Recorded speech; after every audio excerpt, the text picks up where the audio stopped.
Julie, thank you so much for joining us. I love taking this back to the beginning, and I want to hear about you and your dance career. So tell us when you first started dancing. All right. I started dancing when I was 5 up in Bellevue, Washington. I took ballet from an old Russian who used to use a stick. And my mother came in and saw the stick, and she pulled me out of that class. No stick on my daughter. No stick. Straighten those knees with a stick. Where did she place you after that? Just a wonderful teacher named Dorothy Fisher. She was just a great ballet teacher. So I studied there until I was 15 and my family moved to Los Angeles. Were you able to find a dance studio to Yeah. give yourself a little bit of freedom? In fact, not far from here. Burt Preval, right down the street. Oh, yeah. That's amazing. And did you go off to college after high school, or did you start to dance professionally? I did go off to college for 2 years, but I got into a dance company and I left college to go tour with the company. And then I know at some point you opened a dance studio. I opened a dance studio in Venice, California, many years ago in 1976. And it was really a groundbreaking studio. It was in the original old Venice post office. I lived in the back with my husband. And there was a lot of space, so we opened up this amazing dance studio. It took a year to complete. It was so beautiful. We did a hand-built hardwood tongue and groove floor. We had mirrors, infinity mirrors facing each other. We had neon art. It was really beautiful, and we attracted mostly non-dancers. Classes taught by professional dancers to people who wanted to dance, but they didn't have much option then. They either had to go to a gym or to a professional studio, and it was intimidating either way. And it became all the quiet rage in Venice, and we were written up in Vogue and in Mademoiselle, and we had a lot of celebrities come, and that lasted until 1982. So you were a very trendy studio then. We were a very trendy studio then, and it was right before aerobics became, the word wasn't even in the vernacular when I had my studio. Were you dancing professionally while you had your studio as well? Well, no, I was teaching mostly, and every now and then we would do a job here and there, but I was running a studio with my 2 partners and teaching like 8 to 10 classes a week, and it was demanding. And what made you decide to close the studio? There was quite a few factors. There were personal issues. Always are partners. Yeah, well, also with partners and also with my marriage. We had a dance studio in my home, and it was a little too much because the bathroom was upstairs where the living quarters were. So the dancers had to traipse through our house to use the bathroom. It was crazy time. It was a crazy time. It was a crazy time. And it was almost like it was perfect. It was a time and a place, and it was perfect. Once that moment passed. Once that moment passed, it was time to move on. And where'd you go from there? I had an injury in 1984, a knee injury, and I was pretty lost in my life in general. And I have no idea what I wanted to do. So I discovered this seminar called Impact. And Impact was for people who wanted to be in the entertainment industry, but maybe they didn't know what they wanted to do or how to get there. And it was a 3-week boot camp from 5 a.m. to 8 a.m., Monday through Thursday.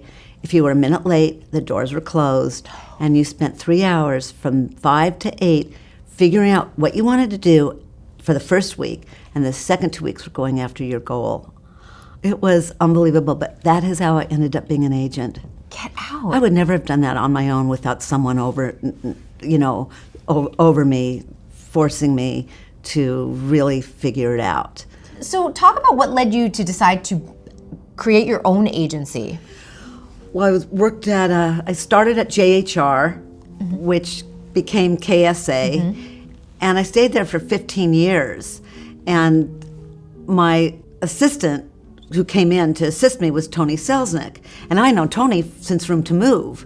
He was 14 when he came to my dance studio with one of our teachers who is his mentor and one of my best friends, a choreographer named Russell Clark. So I finally had someone who I was working with who I felt like, you know, could be a partner. I don't like doing things on my own. I like to have a group of people around me. I like to work with my friends, which can be good and bad, and it's proven to be both. But so Tony was really, you know, kind of like, let's do it. Let's go out on our own. So we did, you know, and that was in 2000. That's amazing, because now so many other agencies have followed in your footsteps. How does that feel all of a sudden when there's competition? I mean, it's flattering, but at the same time, you're like, wait a minute. It's been challenging all the way around. My very first competition was in 1987, which was just 2 years after I started. And that was serious competition. But I was glad for that because it validated what I was doing. Because before that, there was just me. You either had an agent or you didn't have an agent. Then all of a sudden, there was a second agency, and people had choices. And, you know, and I lost a lot of people then because people wanted to try something new. But I learned from that you just keep going. You just keep doing your work the best you can. You keep, you know, at it, and it's okay. And then the third agency opened, and then the fourth agency opened, and the fifth agency opened. There's like 5 of us now, you know. You just stay in your lane and do what you do best. I stay in my lane and do what I've been doing for 30 years, and also thinking about the future. My partner's really future forward thinking, and our business hasn't stayed the same at all. We're always meeting like the new technological demands, the new trends, and we're always trying to stay ahead of the curve of what's happening. I mean, what we're doing now is so different from how it used to be. Yeah. It's kind of interesting just to think about it, because you started out in the MTV generation, but now you have YouTube, you have these dance competition shows. Right. Everything's different. Everyone has to have their brand and their social media established. Yeah, social media has become a huge driving force in the business. And there's a lot of social media influencers, and we represent many of them. So we have found that that's a huge, it's not a trend, that's the way of the future, you know. Some of the challenges in the industry right now, what do you see are the most difficult things facing dance? Well, dancers. I feel that dancers are fairly well taken care of. They're protected. They've got their unions. They've got rules and regulations that govern their wages and their working conditions. That's not true for all jobs. There's a lot of non-union work, as you know, tremendous amount of non-union work, and that's all like all the music tours and a lot of the live stuff that's done, and that's an area that needs to be worked on. It's the choreographers that need help. Their wages haven't risen in 20 years. There's always the top people can get command money, but I also feel that there are a lot of people calling themselves choreographers who don't really understand the craft. Yeah. It is a craft, and because you can do a few steps, I feel that people need to study the art and craft of choreography for the camera. I'd like to see an academy for that. You know, it's on-the-spot training in so many instances. It is, and it is that learning in the experience for dancer education. Yeah.